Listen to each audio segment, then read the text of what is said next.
Sveiki, gerbiami bendraminčiai. Galit pasigrožėti, kas liko iš mano pomidoro lauke. Ogi neliko iš jų nieko. Kad ir koks geras būtų derlius susiformavęs ir purškiau 2 kartus, viską užmušė fitoftorozė. Kaip minėjau, tai yra pati baisiausia pomidoro liga. Dabar parodysiu, kaip atrodo mano šiltnamis. Šiltnamis atrodo, žinokit, šiek tiek geriau. Yra tų pomidoriukų. Kitoj pusėje yra stambesnių veislių, toj parodysiu aš jums.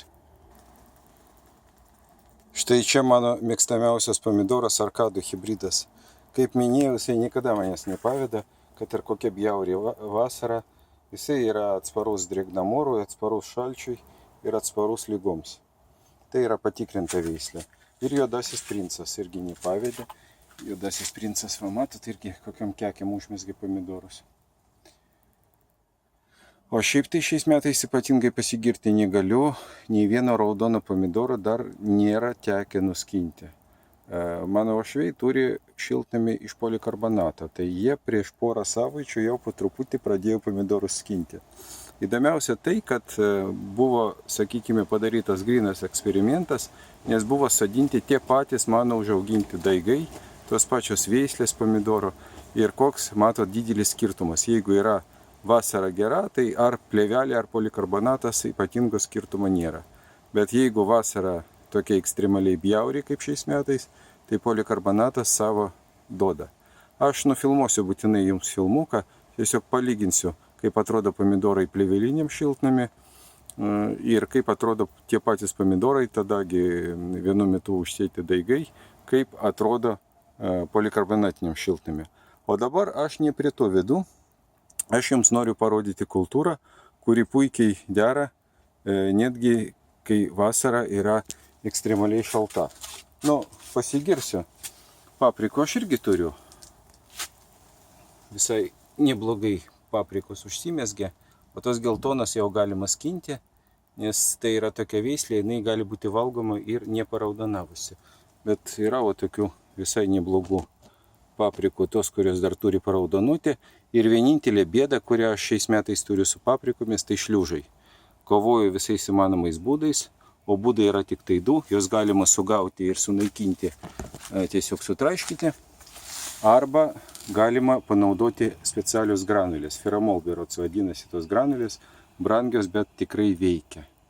O daugiau, žinokit, nuo šliužų niekas nepadeda, nes jie nebijo jokių chemikalų.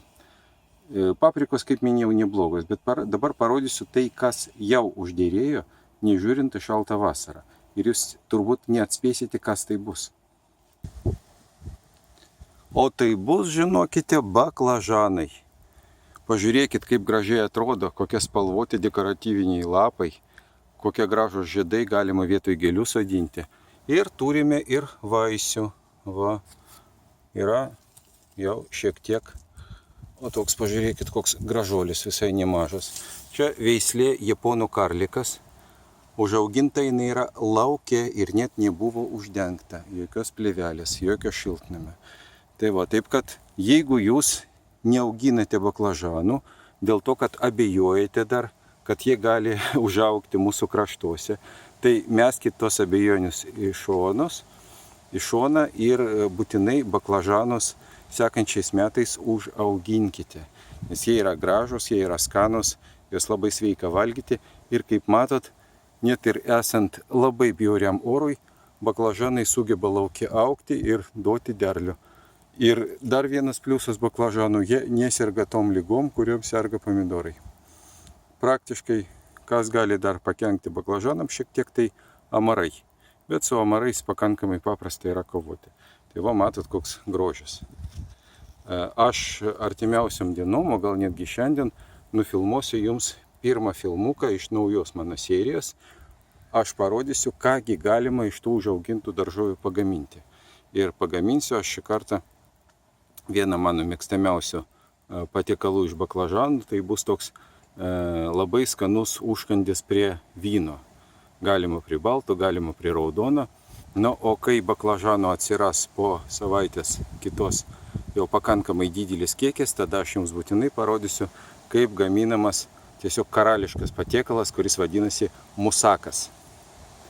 O dabar iki kito karto, spauskite laiką, jeigu patiko, pamastykite tikrai, gal verta auginti baklažanus ir prenumeruokite kanalą, tam, kad nepraleistumėt artimiausių metų filmukų apie kulinariją. Sėkmės!